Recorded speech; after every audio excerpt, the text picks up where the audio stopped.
किसी मुल्क पर एक बादशाह हुकूमत करता था। बादशाह बहुत बूढ़ा हो चुका था और उसका वक्त भी करीब आ रहा था। चनाचा उसने ऐलान किया कि मेरी सीट, मेरी बादशाहत उसको मिलेगी जो मेरी जगह एक रात कब्र में गुजारेगा। ऐलान का सुनना था कि बहुत से लोग जमा हो गए, लेकिन किसी की इतनी जुर्रत नहीं थी, इतनी हिम्मत ना थी किसी में कि वो एक रात कब्र में गुजारता। डरते थे सब। उसी मजमे में से एक आदमी ने हाथ खड़ा किया और बोला कि मैं एक रात कब्र में गुजारूंगा। उस शख्स ने सोचा कि मेरे पास कौन सा जायदाद है, कौन सी प्रॉपर्टी है, कुछ भी नहीं है सिवाय एक गधे के।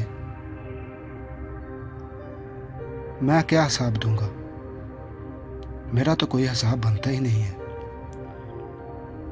चनाचा उसने एक रात कब्र में गुजारने का फैसला कर लिया। जब उसको बादशाह की कब्र में लिटाया गया और कब्र को बंद कर दिया तो सब लोग अपने घरों को चले गए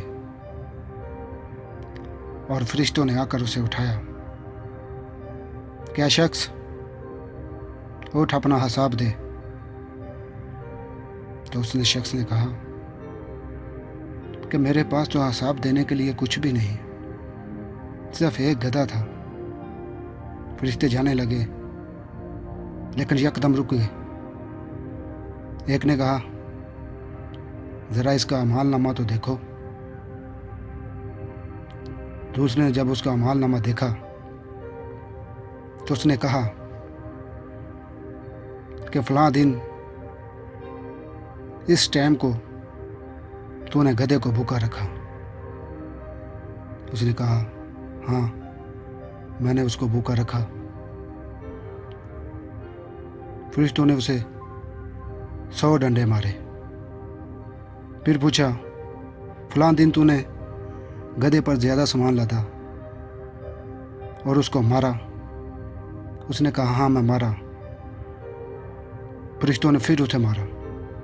चनाचा इसी तरह सारी रात मार खाते खाते जब गुजरी तो सुबह लोग जमा हो गए और अपने नए बादशाह का इस्तकबाल करने के लिए कब्र को खोलने लगे।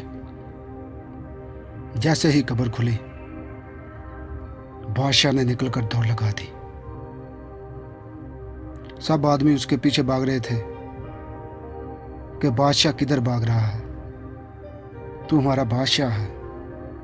उसने कहा कि भाइयों, मैं सारी रात एक गधे का हिसाब नहीं दे सका, तो पूरे मुल्क का, इसमें बसने वाले लोगों का हिसाब मैं कैसे दूंगा। वो भाग गया। और आज के दौर में हम और हमारे हुक्मरान, सोचो, हम लोग मरने के बाद कैसे हिसाब देंगे, क्या मुंह दिखाएंगे अपने रब को।